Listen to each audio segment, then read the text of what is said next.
have a disclaimer to make.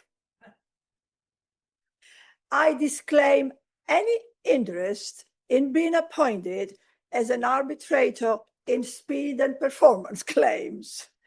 I have done a lot of those, and now I make the space for my younger colleagues, like Brian and David. So I'm standing here as the producer of this event for the fun of education.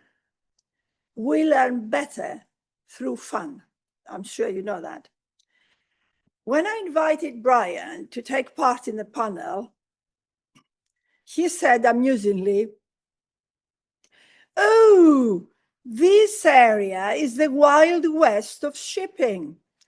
Parties arrive with a weather routine report, yet no two reports ever agree. Deductions are made unilaterally, often without contractual compliance, and the parties are left to negotiate claims on spreadsheets that nobody can independently audit." So having heard that, I thought an event with a role-playing scenario may simplify the Wild West of shipping. And I asked David Boxall in front of me to draft the scenarios, because he's an expert on these things, but not dull scenarios, with humor. It's a humorless subject. We have to make it fun. So in the two scenarios we have, we're going to show you real-life negotiations between owners and charterers. It is a comedy of errors, and no offense is meant to anyone. By the way, bear in mind that the Chatham House rules do not apply because we record this event. So the charter party provides for London arbitration on LMAA terms. The LMAA terms, however, do not provide for emergency arbitration, but the parties can agree ad hoc if they want. Alternatively, they could have agreed early neutral evaluation as provided by the LMAA terms. But for the show here, they need a quick decision on the spot when negotiations fail. So they agreed in writing to appoint an emergency arbitrator to decide who is right or wrong. And they chose Brian Williamson as an easygoing arbitrator and well known to you. They also agreed that his decision, that's very important, will be binding upon both parties and will be enforceable. As you will see, the parties are eager to finalize the dispute without prolonged procedure and lawyers' long submissions. So they submitted their files and evidence to the arbitrator like the old times arbitration. They represent themselves in the arbitration because they believe their advocacy is better than advocacy by professionals. The scenarios contain a collection of common arguments by both sides, and while this is a fiction, you will no doubt be familiar with the arguments expressed. David, who needs no introduction, acts the role of the German charterers, who have arrogantly deducted hire, alleging the ship did not achieve her speed as per charter party. George Nungovich, he's not a Russian, by the way, plays the role of the Greek owner who is very angry, really angry about the deductions. Savvina Giannioti is a weather routing expert in real life and plays the role of a weather routing company. We call it X Corp. Her message is to point out mistakes made by weather routing companies. For the good or bad luck of the charterer, she cannot be here in person because she broke her leg on the way to London. She appears via video. She helps charterers in the first scenario during the negotiations as their advocate, which raises some eyebrows, I can see. some of you in the audience who know the procedures. Dr. Christine Ewers, a marine biologist in real life, is appointed by the arbitrator as the expert.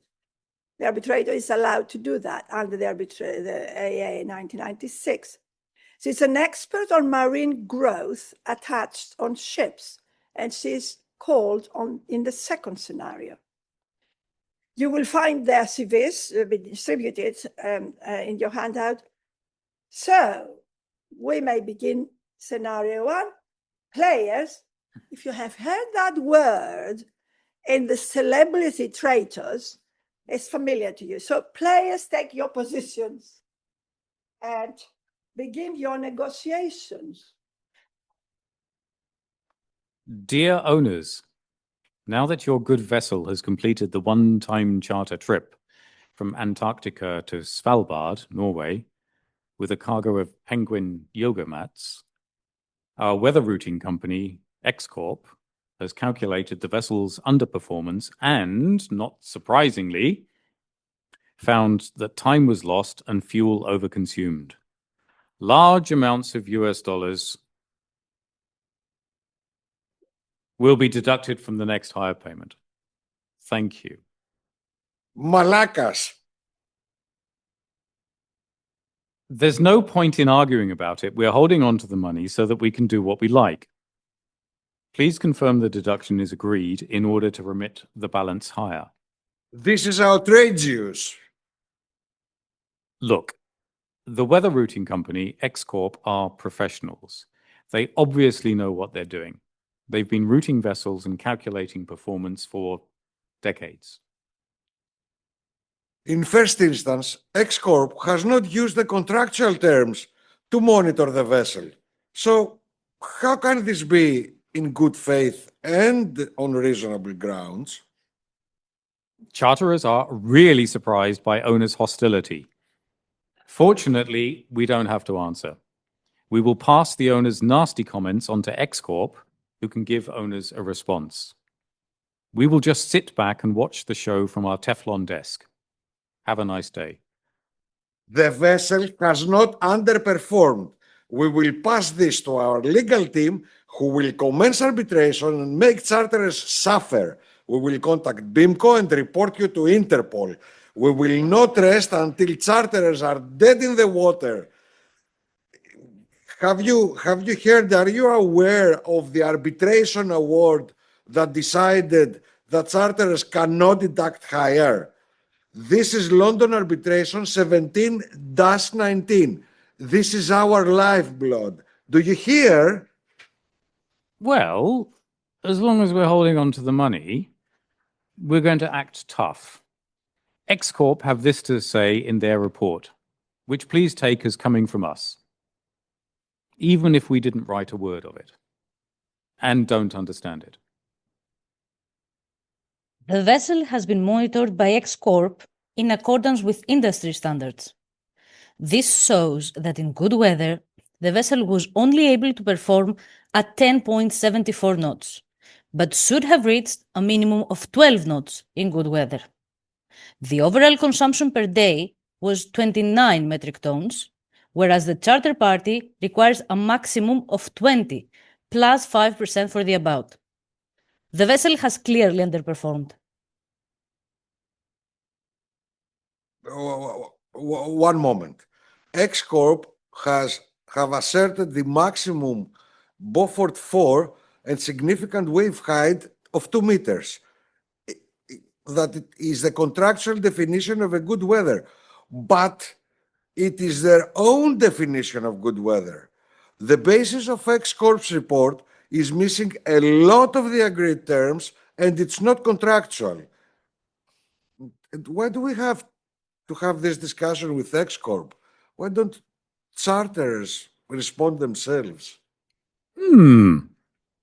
Those are really interesting points, which we passed on to X-Corp, who have the following comments, which please take as coming from us. In the same way that a breeze passes over a bouquet of flowers and brings joy to all those downwind. Huh? Shipping is a mixture of poetry, bluff, and negotiation. You are forgetting good seamanship. We asked X Corp how good the seamanship was. We have used the industry standard that significant wave height of 2 meters is the same as Douglas Estate 3. It says so in London Maritime Law Newsletter 826. Accordingly, the vessel has underperformed, but the seamanship was great. The industry standard X Corp talk-off is a definition created by weather routing companies themselves to support their own reports.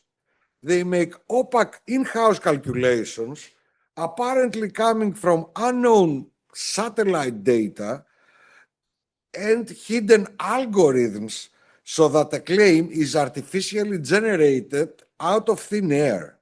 The owners then are forced to deal with the weather routing company instead of charterers who have deducted the hire. Then, when both parties get tired of listening to each other's bullshit BS, 50-50 deals are reluctantly agreed and profit is created out of nothing. This is voodoo accounting. X Corp, please comment. Yes, we can easily comment on this. So, during the good weather days selected by us, let's see, yes, okay, it can be seen that the vessel was reporting significantly higher wind and seas and continuous adverse currents. This clearly shows that the vessel's recorded weather data cannot be verified as accurate. Therefore, the X Corp's weather data are to be preferred. Neither the charterers nor X Corp were on the vessel. The deck logs are to be preferred.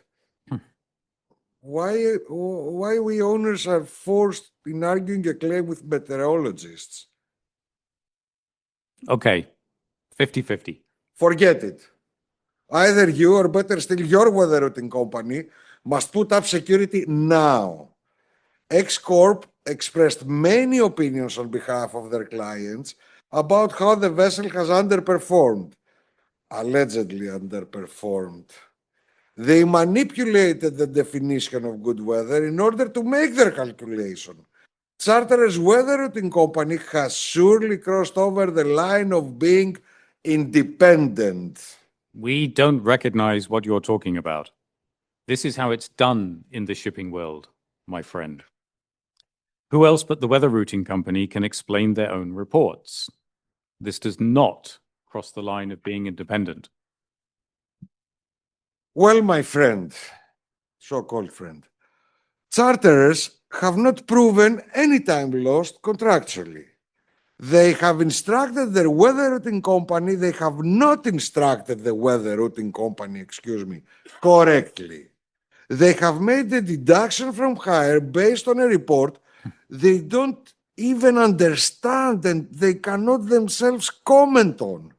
Moreover, X Corp will never put up security for their calculations that charterers are blindly relying on. X Corp are acting as advocates for charterers.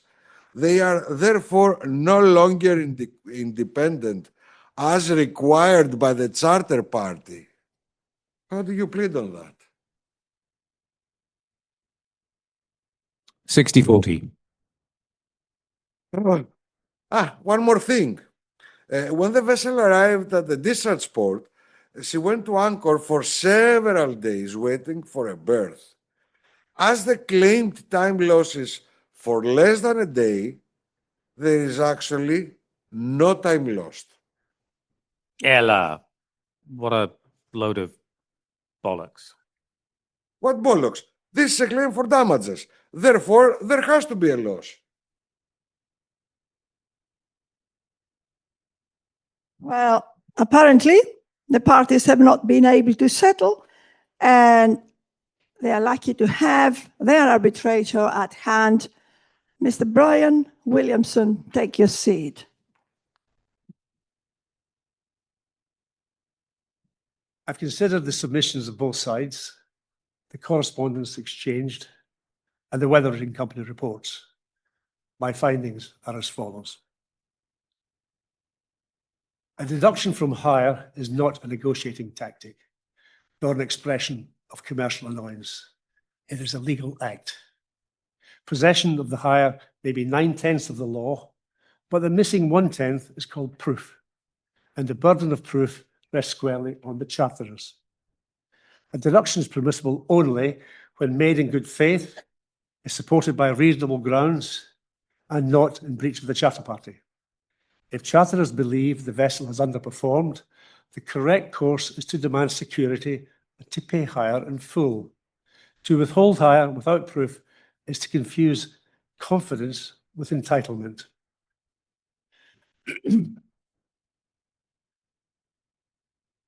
The duty of an expert is to assist the tribunal, objectively, independently, and without favour. The expert's allegiance is to the truth, not to his client. An expert who begins to argue a case ceases to be an expert and becomes an advocate in disguise. The tribunal places no weight on advocacy masquerading as expertise. Good weather is a contractual concept, not an aspirational one. If the Charter defines it as Beaufort Force 3, Sea State 3, that is what governs.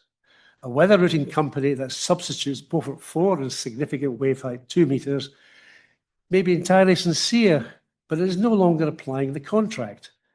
At that point, we leave the domain of the law and enter meteorological philosophy. A pleasant field, but not one recognised in arbitration. The tribunal applies the contract, not conjecture.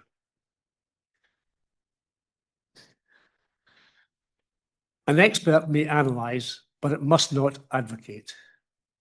When a weather routing company replies to correspondence as though it were the charterers themselves, it steps well beyond its function. Once the expert's voice replaces that of its client, we enter the curious world of expert ventriloquism. It rarely ends well when the puppet starts moving its own lips. The boundary between independence and representation is there for a reason. Industry standards are admirable things, if they exist. In practice, they are often located exclusively in the appendix to an expert's report, rather than in any recognised publication. The tribunal cannot accept an undefined industry practice as a substitute for what the parties actually agreed. If the industry wishes to have a standard, it must first write one down. The deck log remains the ship's primary witness. It is a contemporaneous record made by those on the bridge. Satellite and hindcast data are valuable, but they are secondary. The tribunal prefers the view from the bridge to the view from orbit. Unless charters can show that the logs are unreliable, that is, inconsistencies, impossible timings, or improbable weather contradicted by hindcast data. These may justify scrutiny, but the burden lies with the charterers. Until then, the deck log speaks, the satellite listens.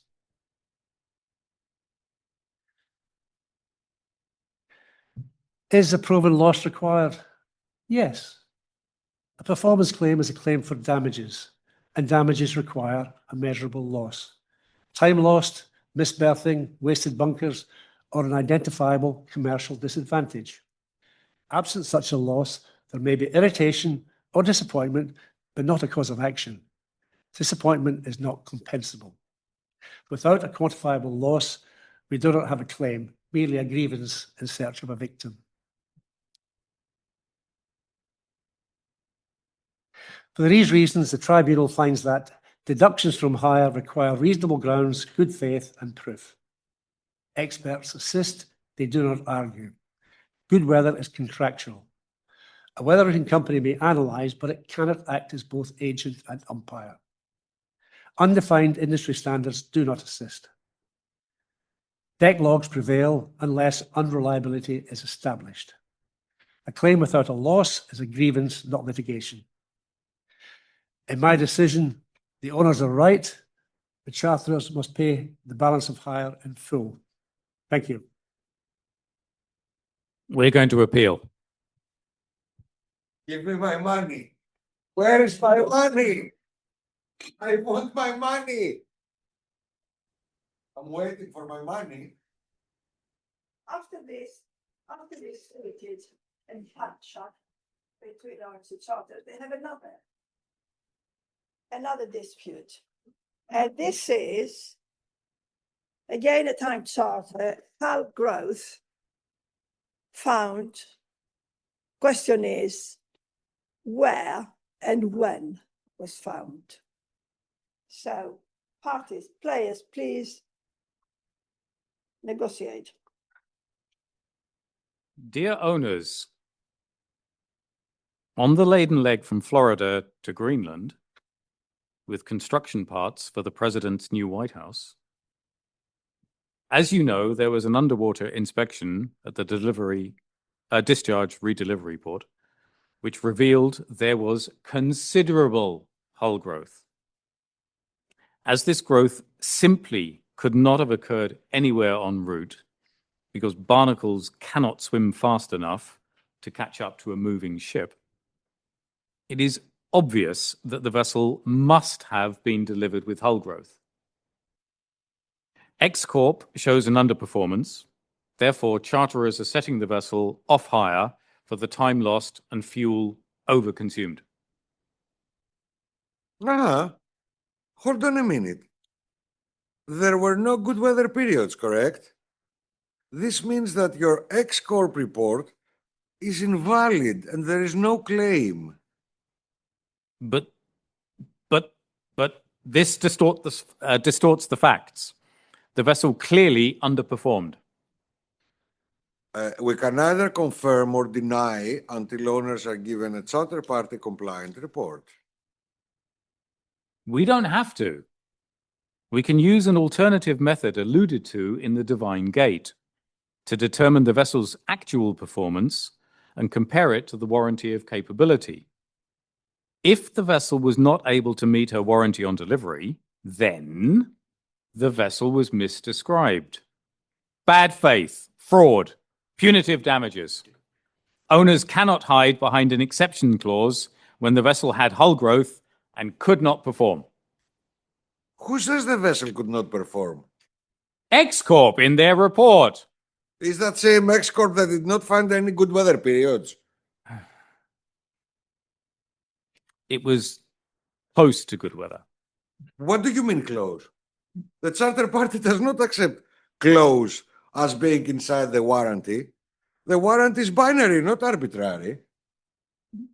Right. But what about that the owners failed to disclose that the vessel stayed 28 days in a tropical port prior to delivery? She became a barnacle magnet. With respect, barnacles are not made out of metal. We therefore refute any suggestion of magnetism. In any event, the true test of a magnet is repulsion, and presently owners are repulsed by charterers' argument. Well, you can't go any further. Apparently, the parts are daggers drawn, and they have appointed again Brian Williamson, who inspired them for his fairness at the first hearing. Good evening yet again. I would like to call Dr. Ewers to take the witness stand, please. As I've explained to the parties, the tribunal has appointed Dr. Ewers as the expert. And I would invite Dr. Ewers to actually give us a summary of her evidence. Please begin. Indeed. While barnacles are not made of metal, they are not far from it. They start off as free-swimming creatures, but at a certain point in their development, they must attach themselves by their heads with a substance known as barnacle cement to a hard surface where other barnacles are or will be present. Once they are attached, they build a hard shell home and are then fixed in one position, never to move again. Barnacles are also hermaphrodites and must fertilize other barnacles within proximity with their exceptionally long phalluses, up to 8 times their body size, making them the longest phalluses in the animal kingdom. Sorry, sorry, you lost her there with the giant phalluses. You lost us. Size matters. Please, would you allow Dr. Ewers to continue with her evidence without interruption? Thank you. Okay. Please continue, Dr. Ewers. A barnacle that has died leaves behind its hard and empty shell, which continues to disrupt the water flow around it and becomes a real drag, especially when whole colonies of them are on a boat. Based on samples and underwater inspection photographs such as this one, first slide please, I'm able to conclude where the barnacles most probably attached and grew. This was during the 28-day stay in Paranagua prior to delivery. But we don't consider any of this necessary. It is irrelevant to the no good weather periods. Please, Mr. Nungovich, I did ask you not to interrupt the expert while she's giving her evidence. Please, no more interruptions. Please continue, Dr. Ewers. But there is scientific evidence. Look at the size of these barnacles. This is the genus Megabalanus. The genus grows between 0.04 and 0.08 millimeters per day. According to the underwater inspection photos, I measured the size of 27 of these barnacles using the drawed markers as size reference. The measured barnacles were between 7 and 13 millimeters in size. Dividing the size by the aforementioned rates, these barnacles were between 100 and 350 days old. This means they could not have attached during the charter. More precisely, given the port history of the vessel and the presence of reproductively active barnacles of this genus in the visited ports, the most probable origin of these barnacles is Paranagua, where the vessel stayed for 28 days. The longer a vessel is not moving, the more probable it is that barnacles will attach.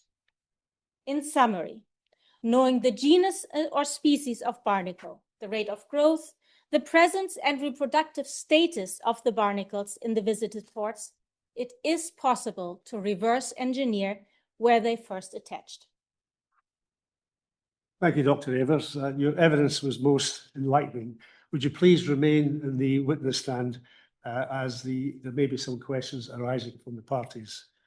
Now, as the parties are representing themselves, I will allow a limited degree of informality. Each party may ask Dr. Ewers to clarify any part of our evidence that was not entirely clear to them.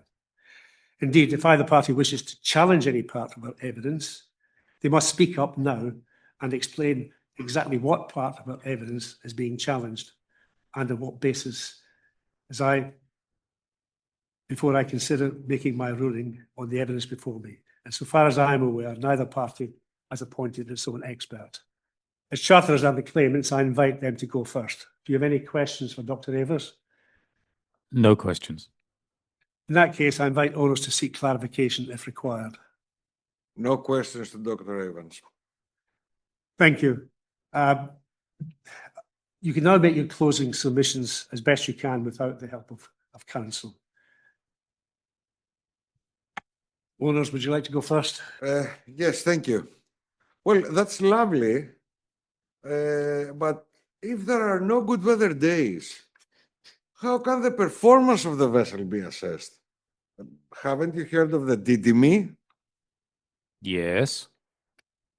But that was from 1987, a time before satellite observations were able to provide all sorts of useful information about the weather and the vessel's track.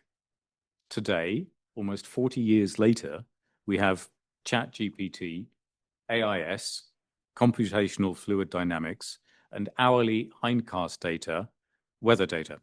It is not only possible, but eminently feasible to assess the vessel's position and performance in benchmark conditions, even if the vessel did not apparently experience any good weather for a continuous period of 24 hours. Hogwash, long-lived noon reports and unreadable deck logs. Noon reports are subject to human error and only provide a snapshot of the weather at 12 o'clock. If the deck logs are unreadable and not subject to verification, what use are they? We want ships fitted with engine sensors, cameras, and electronic deck logs. You want what on our ships? As emissions regulations continue to require increased transparency, and there are penalties for inaccurate reporting, it will become necessary that owners and charterers cooperate and share accurate and verifiable data. Do you have a search warrant for that? Enough. You've both had sufficient opportunity to present your respective cases, and I'm ready to deliver my decision on the preliminary issue of liability before me. But before I ask you to make any further submissions, I will allow Dr. Ewers to stand down. Thank you very much for coming here to assist us today. Charterers, oh, thank you very much. Yes, I see what you mean. Any further submissions without insults, please? In that case, we want to see the following documents for disclosure: deck logs, engine logs, noon reports, drawings of hull lines, the type of propeller, the number of blades of the propeller, and the pitch of the propeller, last underwater cleaning, last dry docking, condition of the anti-fouling paint on board, type of anti-fouling paint used with the manufacturer's specification sheet. You forgot our last medical reports. Unless charterers can make a DDM calculation in good weather, then owners will not be supplying any requested documents, as it is not known yet if there is a valid claim or not. Thank you. As I'm about to deliver my award, which represents a partial final award, I will retain jurisdiction in all further matters in dispute other than those which are being decided today, which are final and binding. I shall deal firstly with Charterer's disclosure request, which I think to be reasonable in the circumstances. I hereby order the documents requested be disclosed within 14 days. Meanwhile, I turn to my decision on the issues before me. I shall take them in turn as presented. Hull growth, discovered after delivery, proves only that nature is industrious, not that the hull was defective when delivered. The issue for the tribunal is whether the vessel was delivered in the efficient state required by the charter party, not whether the hull fouling later existed, which it plainly did. All vessels accumulate some degree of fouling in service. The standard is not perfection, it is efficiency. A light film of slime is tolerable, a marine suburb is not. Owners relied heavily on the absence of any good weather periods. This is correct, but it is not evidence. The absence of good weather prevents assessment. It does not prove compliance. The charter party requires calculation, not clairvoyance. Owners may rely on the lack of good weather to resist a performance claim, but they cannot convert that absence into proof of efficiency on delivery. The absence of evidence is not evidence of a condition.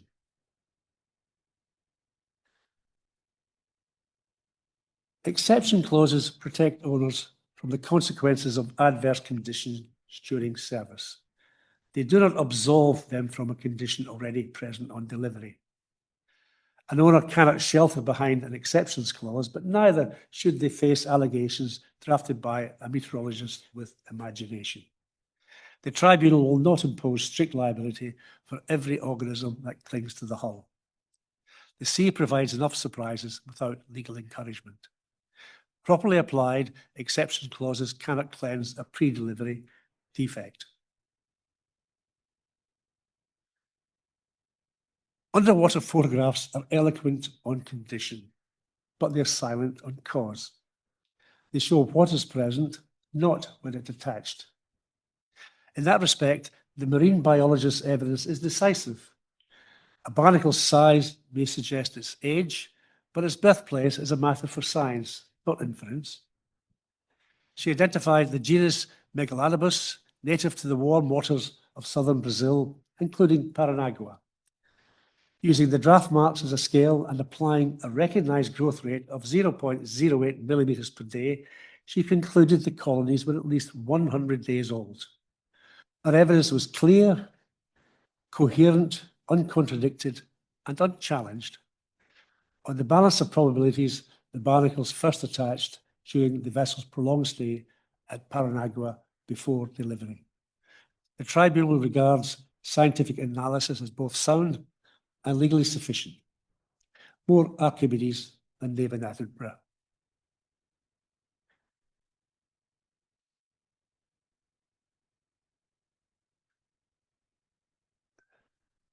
Charters invited the tribunal to consider alternative methods, including hydrodynamic inference, modelling, and reconstructed curves.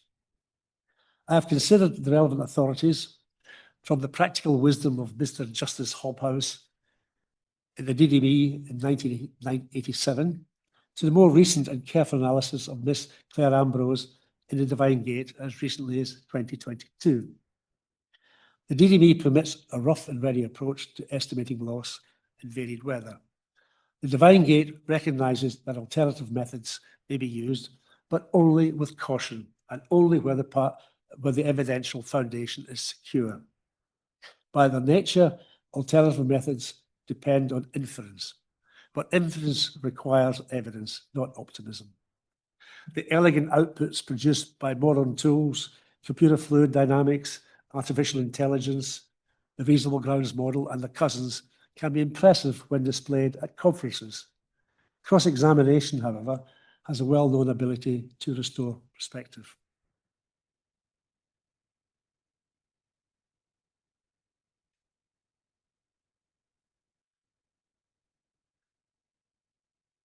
Electronic logs and centres may enhance transparency, provided both parties agree and nobody tries to recalibrate the truth by Bluetooth.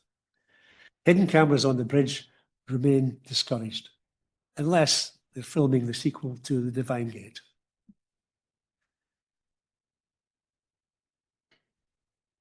For these reasons, the tribunal finds that the vessel was delivered with pre-existing hull growth. No performance assessment is possible without good weather. Photographs show condition. Science determines causation. The marine biologist's evidence is accepted. Exceptions clauses excuse weather effects during service, not delivery defects. Alternative methods must be transparent, objective, and contract compliant. Synthetic good weather remains a contradiction, and electronic logs may assist future disputes when applied honestly. So, whether the villain is the weathering company, or a colony of adventurous barnacles, the tribunal finds that common sense remains the best anti-fouling available. Thank you. Yes. The finding was the hull was delivered in a condition that possibly was not compliant with the charter party. But that's liability. We have to consider quantum of damages, but that's up for the charter. That's for the charterers to calculate that and quantify the loss. But in the meantime, I'll take that bag back. No, I'm sad that we lost. You still have to prove your claim in quantum. I keep the money. Here you have it. Well, owners are not very unhappy, actually. They show they're unhappy, but they have another chance. They know this is only liability, just words in the award and no money. So they go for the quantum, provided the charterer discharges the burden of proof of their loss. Now, any questions, comments from the floor or from virtually, we can see in the chat. What did you?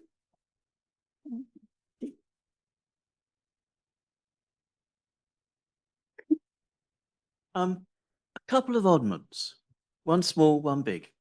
And that my understanding is that one way you can do a speed and consumption claim is as an off-hire claim. For instance, under NYPE clause 15, if on the voyage the speed be reduced. Now, in that case, surely you only need to show a loss of time at the time and not a loss over the whole voyage. I seem to remember the name of the Athena. The other comment was rather bigger and maybe heresy, but David managed to establish that the hull of the vessel was non-compliant on the balance of probabilities at the time of delivery. Now, can he not claim damages for that non-compliance by calculating a loss in other than Didymy approved ways? Thank you. There's two questions. First one was clause 15, which is the off-hire clause. But often the clause 15 is a much easier route to prove when you have a very restrictive performance warranty. If you can establish that time was lost through a defect of the hull, then you can establish that that time lost can be deducted from hire. But the question is really for charterers to prove the loss. How they go about doing that is up to charterers. No doubt they'll have some expert assistance in that regard. Does that answer your question? Not quite, but I'll leave it. What was the part that I didn't answer? I mean, you speak about a loss, but a loss of time is enough. And it's not just damage to the hull, it's breakdown. And breakdown in law is a very wide word. Something that's not working the way it should can count as, quotes, broken down. So I'm thinking that David can get home without having to deal with George's argument that there was no loss of time on the voyage as a whole because the vessel waited for a berth for however long it was. I would agree with you that it'd be much easier to prove a loss or prove loss of time under the off-hire clause, because if there was a loss of time, in this case for less than a day, and the vessel went to anchor, she didn't miss a berthing turn, she didn't miss anything. What is charterer's loss? What about my second question? What about the fact that David seems to have satisfied you that there was a defect in the hull on delivery, that the hull was not in a thoroughly efficient state? So shouldn't he have some damages if he can show some loss, even if his method of showing is not Didymy approved? Well, I would agree with you, but he has to prove his loss. He has to establish what his loss was. So he has to go away and say, well, the vessel was off hire. If he's proceeding under clause 15, and you'd have to establish the reason for that. And if it was a defect in the hull, fine.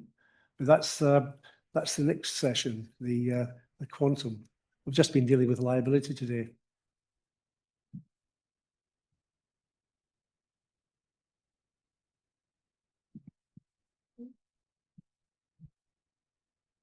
It's necessary to calculate quantum, right? So you actually have to calculate the amount of time and the amount of fuel used in excess if you're going under clause 15. But if you're no longer looking at the performance warranty, then you can do that via other means. These other means haven't been laid down yet. That's going to be the challenge for the shipping community to establish in the light of the Divine Gate and an alternative method that hasn't yet been established.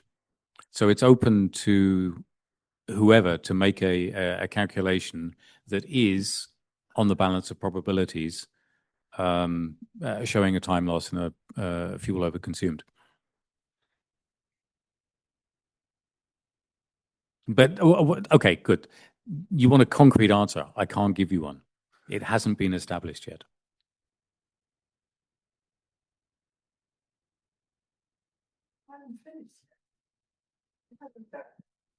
The third scenario is coming.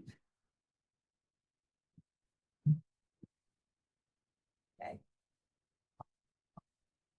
We haven't got all the evidence because this was an award on liability. I get your point, Robert, but as we said, the arbitrator said this is liability. We don't decide damages or loss because we haven't got all the facts in this scenario. So if we get all the facts, we will know more precise loss. Any other questions? On the same topic, I've often seen weather routing companies, when they haven't found good weather, to use a current factor and weather factor, deducting that from the average speed and establishing a time loss on that basis. And I'd welcome your thoughts or comments on that approach. This is a methodology adopted by weathering companies. Correct. It's not a contractual method. Correct. If the performance warranty doesn't allow that, if it specifies a method of calculation, then I think most tribunals would find that the applying firstly a weather factor is not contractual and therefore it can be disregarded. As for the current factor, it depends what the performance warranty says about that. If it says no adverse current, then the weathering company should actually exclude all the periods where the vessel encountered adverse current. But when the weathering company determines a current factor, they go both positive and negative. And if, as the Divine Gate, I think, made fairly clear, if the warranty is silent about positive currents, then these should not be deducted. The speed through the speed of the ship over the ground that would count. I was thinking more in terms of the second scenario we dealt with, if you've established liability, and then the charterers put that forward as their calculation of their loss. But I think your comments are very helpful guidance. But I think you've made clear that you wouldn't be looking favourably on that approach. Well, it's a non-contractual approach, and I think you have to consider what the actual warranty says. If you usually, well, what the performance warranty is becoming more and more difficult to actually break down, and they're very close to. We talked about exceptions clauses, and this is what charters meant when they were suggesting that the exceptions clauses, and I would say, if the performance warranty becomes impossible because it's impossible to determine any periods of good weather, whether for whatever reason there's adverse currents or the adverse swell or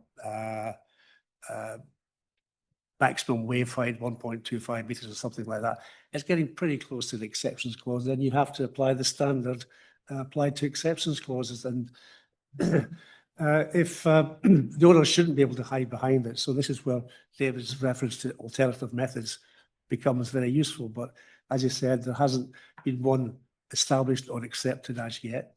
But who knows, that may change. I perhaps can add something to that. My own personal view on when a weather routing company is very often instructed by the charterers, that in most cases they're instructed by the charterers to assess the time lost and the fuel overconsumed when there's no good weather, but when it is known that the vessel has hull growth. What they will very often do is, I think, a bit too simplistic, at least for the purpose of trying to establish a credible time lost, is that they will, as you said, arrive at a a time lost and a fuel overconsumed in all weather. And how that is actually calculated is a mystery. So any calculation that is put forward to a tribunal that doesn't have any substantial backing to it is not going to find favor, I would imagine.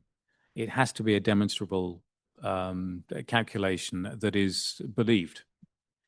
And from my own experience of looking at a lot of such reports, thousands, is that a number is produced at the end of the report, and you've got no idea how it's actually being calculated. Now, I'm talking about an all-weather report, not a good weather report. The transparency as to how that was actually calculated, I don't think is sufficiently explained. Very often, might be going off at a tangent, but weather routing companies say, tucked in the hidden depths of their websites, that if a weather routing company report is supposed to be presented in arbitration, then the weather routing company wants another go at it so that they can actually consider the terms of the charter party. So a revised charter party compliant report will be produced for arbitration. That's the recommendation. In practice, it seldom happens that the report that should be produced is produced. And very often what charterers do is rely on the original report or another variation of it that produces a time lost and fuel overconsumed, but you're still none the wiser as to how that was actually done. This is a bit anecdotal, but I've heard that it's possible to calculate the vessel's performance quite accurately up to Beaufort 5. So you're talking about wave heights of 2.5 meters, right? Beyond that, it gets progressively more difficult to calculate the actual speed loss due to weather conditions, sea conditions. So, but if there's no definition as to what the weather routing company has actually done in this all-weather report, which will encompass all of the weather conditions, and it may be marginally all-weather or above good weather, or you may have some very significant nasty weather there that the vessel had to go through, where the speed was down to a few knots, perhaps. Under such circumstances, each weather routing report has to be looked at in the context of the weather that was actually experienced to see how much could be considered to be almost within good weather and therefore reasonably calculated, and how much of it was so obtuse that any attempt to make a calculation of it fails.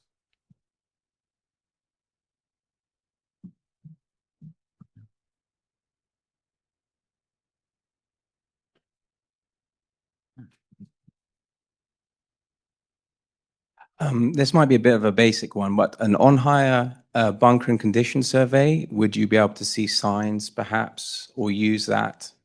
Would the charter be able to use that, saying, okay, we noticed something? How about the ship owner? Can you take that one? Well, what sometimes produces some curious results is we find the off-hire survey from the previous charter and compare the bunkers with the on-hire survey for the new charter. There's often a difference. Where that comes from, I have no idea. Perhaps an owner can explain why this happens. The recalibration of the ROB. No. This never happens. Okay, I am a commercial guy. I'm not a legal guy. But every time that I received something like that, my answer was, this is circumstantial. You are looking at something above seawater, which when it gets under seawater, it will be dead and go off. Let the voyage run, and we'll discuss at the end.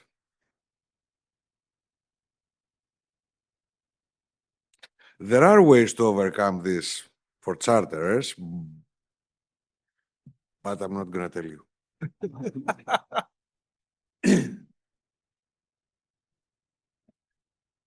We do actually have an online question here. Perhaps we can fit that in before we go back to the audience, and it's from Jim Layton. For a Clause 15 off-hire claim due to substantial pre-delivery hull fouling, is a benchmark for the vessel's good weather performance required in order to determine the actual underperformance caused by the hull fouling? My answer to that is yes, because in order to calculate any loss, you need to have two parameters: what the vessel should have done and what she actually did. So you are always going to need a benchmark, right? And the benchmark is perhaps not what the vessel was capable of doing at the time, because that's just one side of the calculation, but what the vessel was warranted to do. So that then becomes your default benchmark. And that's compared against speed through the water. Yeah.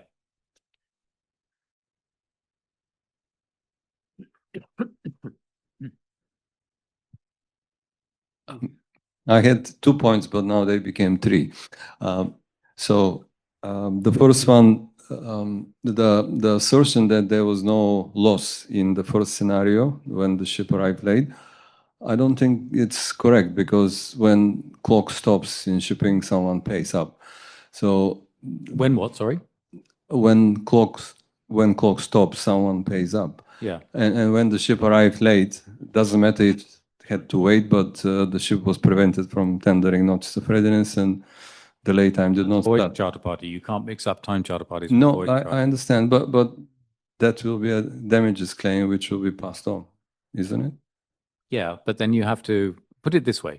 If the point about analyzing this is even if, let's say that the time lost was 24 hours, call it 22 hours because 24 hours is the day, and that's the claim. But even if the vessel would have arrived 22 hours earlier, was the berth that she subsequently took already taken by the same vessel? So in other words, if she would have arrived 22 hours earlier, the claimed amount of time loss, would she have gone to anchor and waited for the berth? In which case, because you can answer that quite clearly with AIS, you know when your vessel arrived, and you can see which berth she went to. So you can find out what the vessel was on the berth prior to that and when she arrived. Now, if all of that matches up, and the vessel, even if she'd arrived 22 hours earlier, would still have gone to anchor, where's the time lost? I could reply that. Now, not being an owner, if the vessel would have arrived 22 hours earlier and would have tendered a notice of readiness 22 hours earlier, the late time would have started 22 hours earlier. 22 hours later, you may hit your head on a weekend and you have your time running next Monday. There is the loss. But that's a voyage charter. The sub-charter is there's a loss of the charterer. Yeah. You can't pass one loss from one voyage charter onto a time charter. Why not?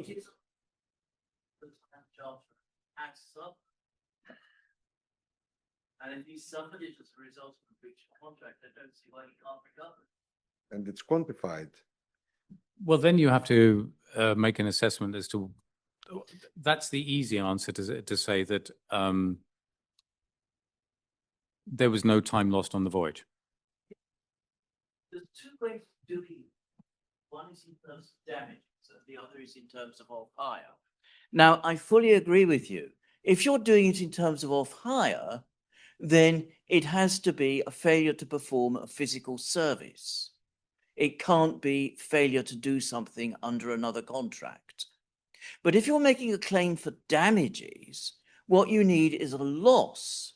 And there's now perfectly good authority that the loss you recover under a time charter for breach may be the loss that you suffered under your voyage charter, because it's entirely foreseeable that time charterers will proceed to charter out the vessel on voyage charter terms.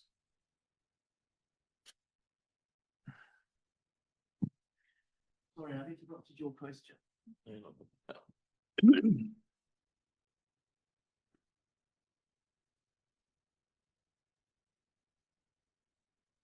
Is everybody waiting You- for an answer from me? No. I need to finish this one. I started it, so I have to finish it. I would be surprised if that was possible, simply on the basis of mixing up two charter parties, right? As a secondary aspect to that, you then have to look at, is 22 hours the actual time that was lost, or is the claimed amount wrongly calculated, as very often happens. So you then look at trying to assess what the time loss was, and in most cases you'll bring it down somewhere between the 22 hours and 0, right? In which case you have to look at it again.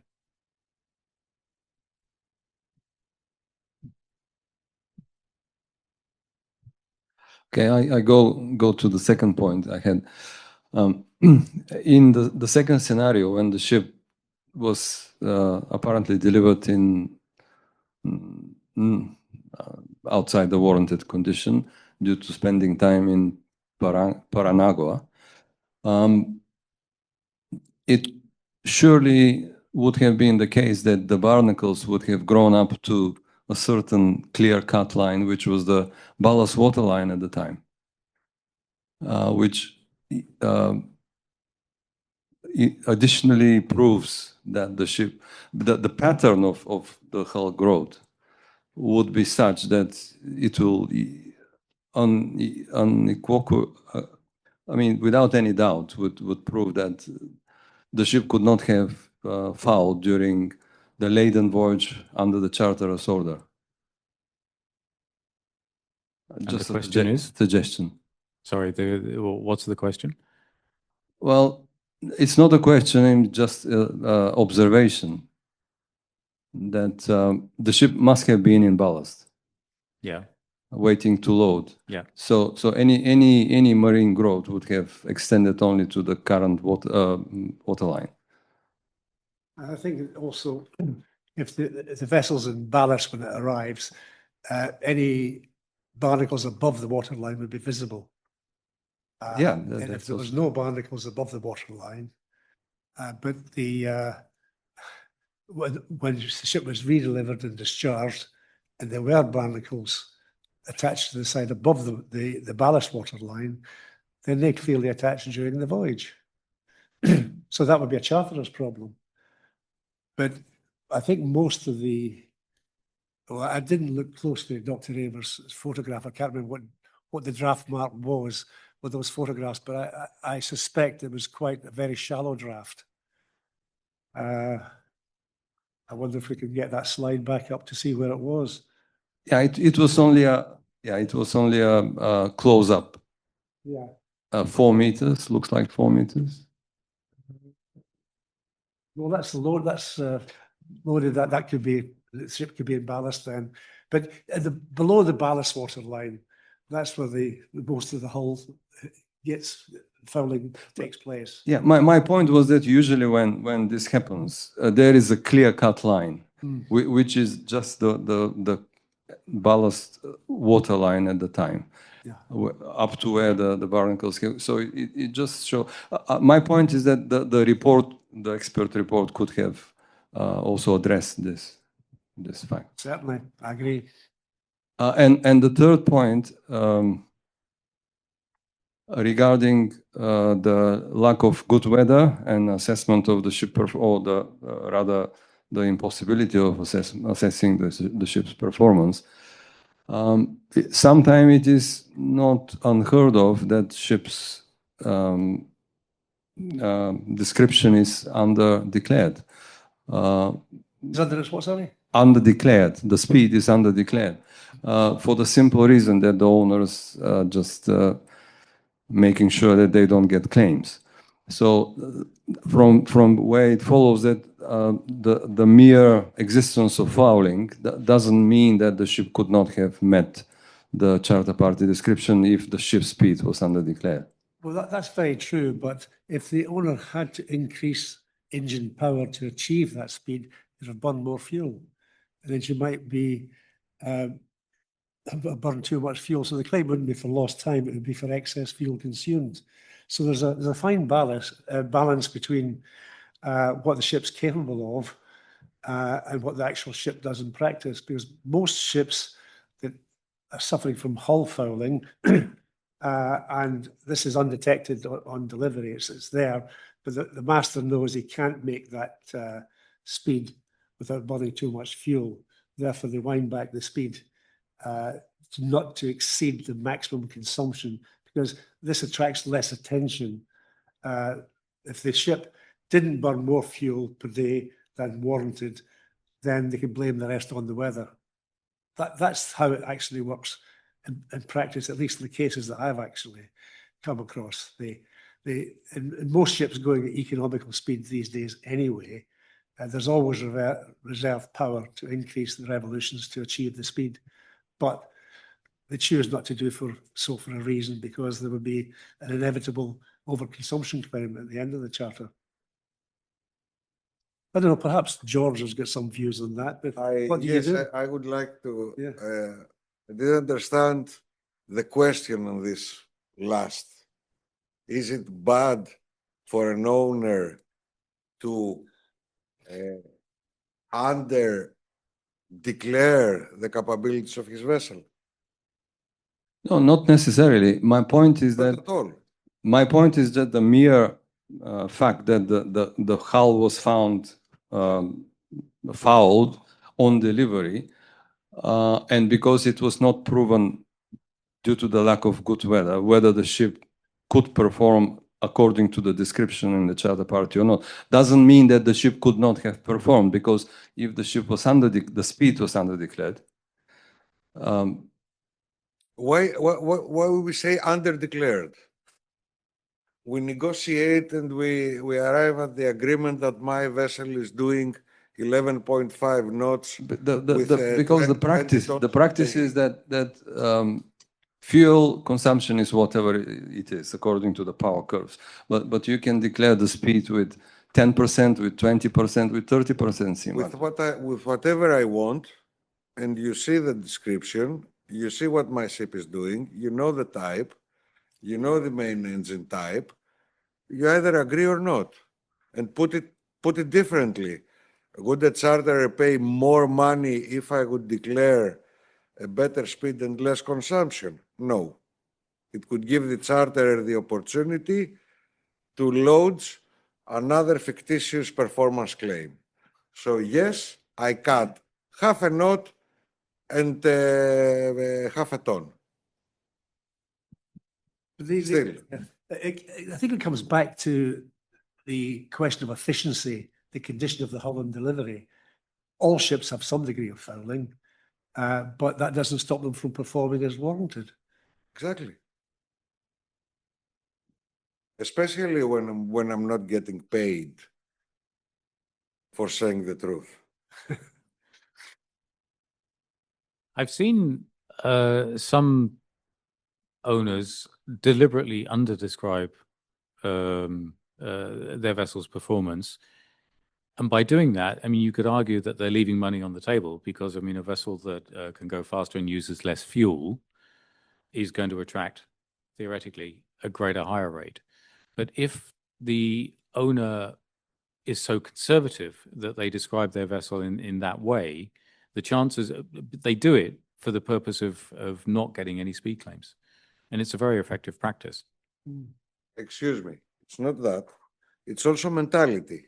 I know for a fact that the Japanese owner, when he is presenting his vessel for a long period time charter, he always increases the consumption and decreases the speed.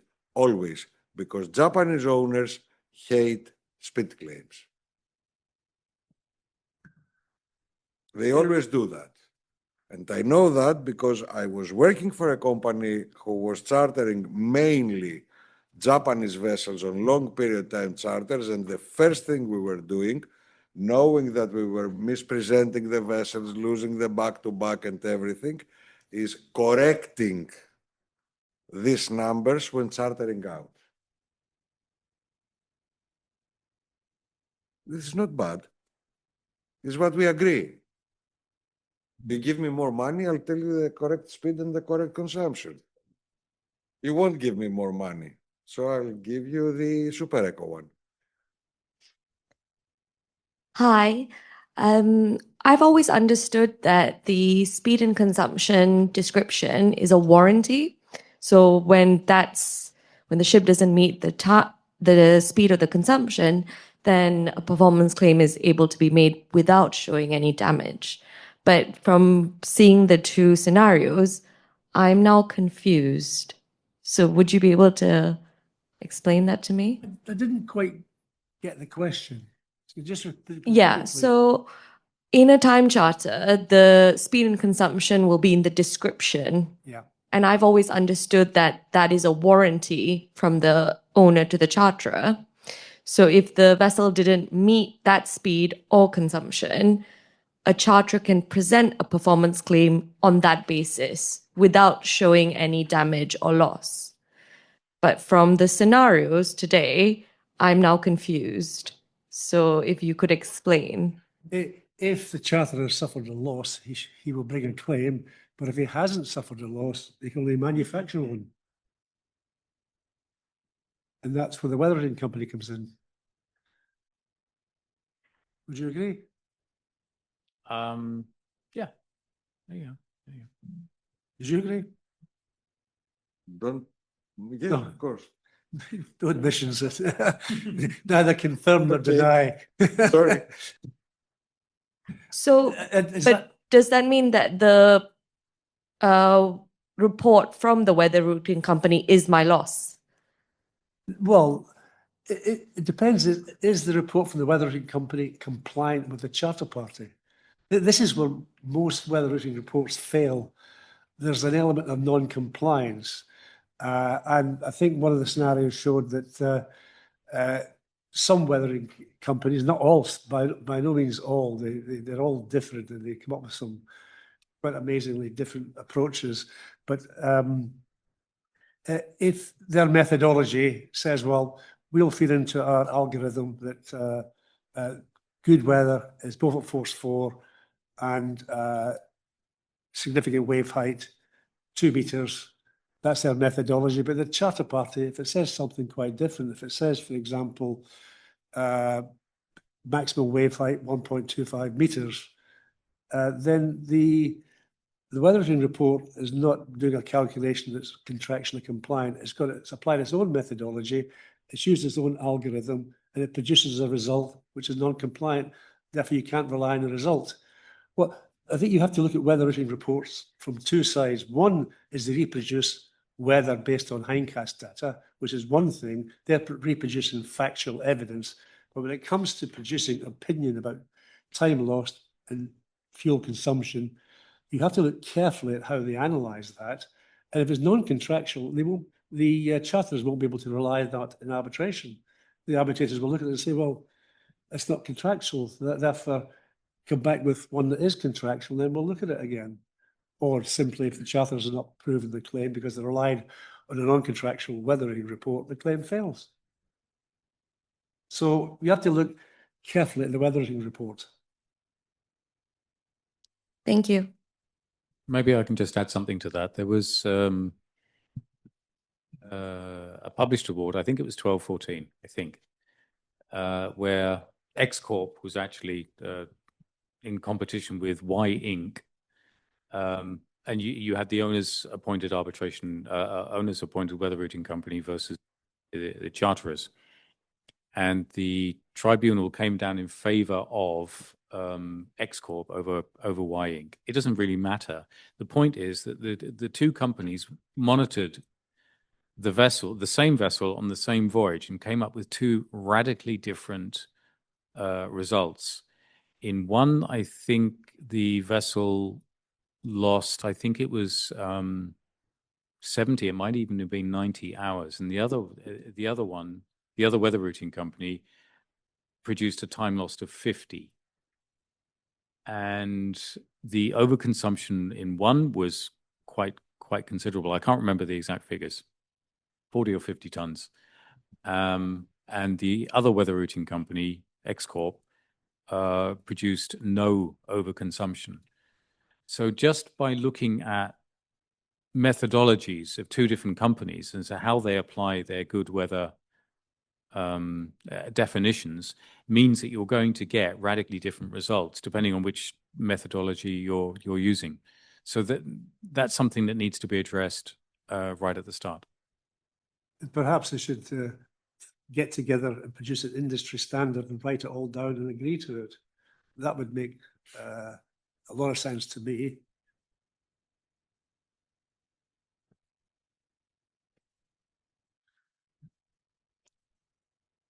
But will they do that? Somehow I don't think so. None of them, so far as I can see, ever discloses the methodology used in their algorithm. So, and it's not auditable because they won't disclose the information.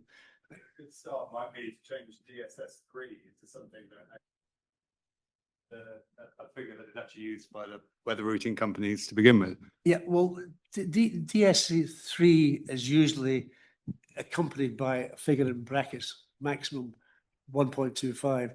But DS3, if you actually go back to what it actually means, it's a Douglas C-state 3, which if you go back to the original tables, that means moderate. And the moderate C can go up to 2.5 meters. So really, what is DS3? I mean, I've written a couple of papers on it. They're quite old now, but they're still valid. But why do the charter parties still refer to DSS3 rather? You have to ask the brokers. I can reply that. Yeah. For the same reason that most of the NIPE 1946 charter parties, they still have on the riders the year 2000 for the computers and the ISM clause that from the moment that ISM will come to force, they're still there. Relics. There's still a lot of sophisticated people reviewing charter parties and reviewing recaps, and yet they still leave in DSS3. Sophisticated? Yeah, yes. Brokers? I can't think of a recap or a performance warranty that doesn't refer to DSS3. No, they all refer because this is what they know. But as Brian said, I mean, what is DSS3? I mean, well, it's sea state. It's a wind-driven, it's a wind-generated sea. Nothing to do with swell. And Douglas is a separate swell scale, and you find, for example, in this scenario where the X-Corps, they said, well, the 2 meters is equivalent to 1.25 meters. The charter party may say DSS3 brackets 1.25 meters. Well, some weather routing companies will say, well, you take 2 meters because the significant wave height associated with an average wave height of 1.25 is actually 2 meters, which theoretically that's correct. But the average wave height doesn't come into it at all. No one uses average wave height except the weather routing companies trying to rely on this theory that DSS3 brackets 1.25 maximum meters equates to 2 meters significant wave height. But I'd say that's because the weather routing companies need to make their data fit into some parameter, and DSS3 brackets 1.25 meters, close brackets, well, 1.25 meters what? Well, often it says maximum swell and wind-driven waves. Or significant waves. So then, yeah. But often it doesn't. But you could have a significant wave height for a wind-driven whale and a significant wave height for swell. You combine them both. You can actually calculate what the combined wave height would be, and that's worked out with the root mean square formula. And you can also break them down. If you've got a total wave height of, let's say, 2 meters, that might break down to 0. It could be in flat cam, so it could be all swell, and there's no wind waves at all. It could be any combination of things, but I don't know. I think if the weathering companies actually had an industry standard, they set all this out, I think you'd see the end of the performance claims. But until they have an industry standard. That's not going to happen. But arbitration, London Arbitration 1224 made an attempt to introduce an industry standard, but that was for arbitration, that what the arbitration in London requires from weathering reports are certain standards, the whole list of the information that should be produced. And if all that information is produced in the weathering report, then they might be considered as arbitration compliant, the industry standard required for pursuing performance claims in arbitration in London. But I haven't heard that report referred to anyone. Have you, David? No? Can I add something here again? And after all this, then when both parties get tired of listening to each other's arguments, 50-50 deals are reluctantly agreed and profit is created out of nothing. Both parties are both sad and happy. Sad because they lost 50%, happy because they made 50%. When there is smoke, there is fire. When you have a fouled hull, by the way, we do not accept that this photograph came from our vessel. There is nothing to say that, okay? For the record. Noted. Scenario 3, for the damages, I still keep the money. When there is smoke, there is fire. So, if there is a performance claim, there is something wrong there. What is wrong and what does it worth is another issue. If the vessel performs, a vessel performs.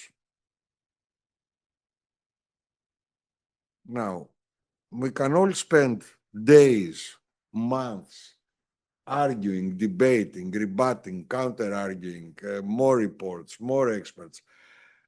Instead of doing that and losing money, money which we can assess and money which we cannot assess, which is a management time, the hourly rates everybody is being paid to deal with this Wild West situation, for me, it's better before you reach the claim, go to the experts, go to people who are qualified to assess these things, go to a lawyer, discuss the matter and sort it out. Don't fight over it. It's money spent out of the window. And at the end of the day, you don't know if you won or lost, if you're right, if you're wrong. I mean, if 50% is 50% or it should be 45, 65, or you go to bed and you're still wondering, I mean, was that a good settlement? I think that also the point is the costs of running performance claims in proportion to the size of the claim is quite high. Taking it percentage-wise, it's very high because most performance claims are under $150,000. And as soon as you instruct lawyers, well, you know what happens then.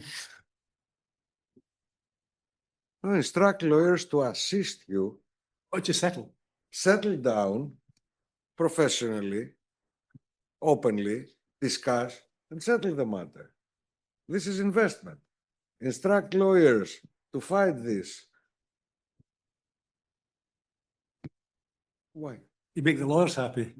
Oh, yes, okay. And I believe we have a lot of lawyers, but I'm talking from my heart. I mean, I always prefer to use the wisdom and the knowledge of a lawyer to give me the legal foundation to support my commercial arguments instead of reading submissions. Can I just say one other thing? And it touches on your definition of Douglas C. State 3. Why are we still using it, right? It's language that the shipping community is still familiar with, and they're reluctant to change it. So, I mean, this is a room full of legal people. right? If it was a room full of chartering people, it would be a very different atmosphere in here. Chartering people would don't like to stereotyping here, but stereotypes occur for a reason. Don't like to focus on details, and they if they're familiar with a particular wording or phrasing, that'll do. And another aspect of this is that the performance of the ship might not be as important to them as other details in the fixture, such as if the vessel that they're going to be fixing in is clean. What was her last cargo, last 3 cargoes, last 5 cargoes? Where is she actually going? What distance is she then away from the load port? Does she have to go to Australia, which is a very peculiar country with regards to hold cleanliness? What's going to happen there if the holds get failed? There's an awful lot of other, arguably more important things to worry about other than the performance of the ship. And speaking to a lot of chartering people, they don't engage themselves in this level of debate, especially if it's a one-time charter trip. They would look at it more in depth if they were taking the vessel on long-term time charter. And so, again, like every single contract has its own fingerprints. But why we're still using Douglas C State 3 is a mixture of a lot of factors. One of which is perhaps convenience, and also that there's a natural distrust between owners and charters. It's like Tom and Jerry, right? Meaning that time charterers will try and abuse and get as much as they can out of a time charter vessel and give it back to the owners, and it's their problem. Whereas the owners are trying to protect their asset and not let the charterers get away with too much. There is a natural distrust, which may or may not be eroded due to the oncoming emissions regulations, where, as we talked about in the script, owners and charterers are actually going to have to talk more to each other. But they're not doing that at the moment, at least not to a substantial degree, where this level of debate becomes superfluous, right? It's still very much a combative element. And one chartering person that I know had a particular phrase where something became difficult, he put it into the fluffy zone, right? It was just something to be talked about. We'll fluff over it now. We'll talk about it later if it becomes a problem. And a lot of how vessels are fixed are worked on that basis. All right, then. All well said by commercial people, and it's true that lawyers make a big deal about it. And this subject is not a sexy subject, but I think if you think that we made it more sexy, give a round of applause to these people who work very hard. I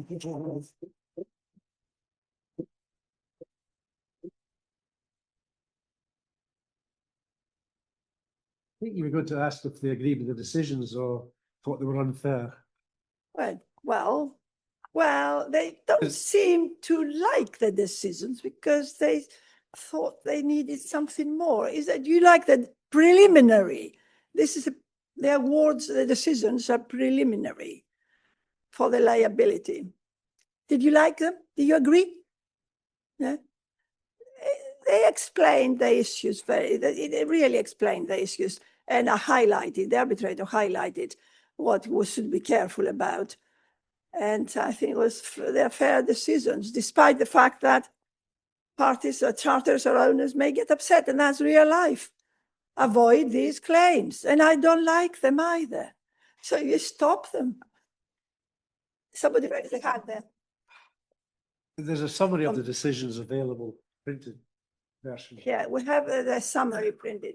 We will get it later. Thank you for coming, and enjoy the drinks.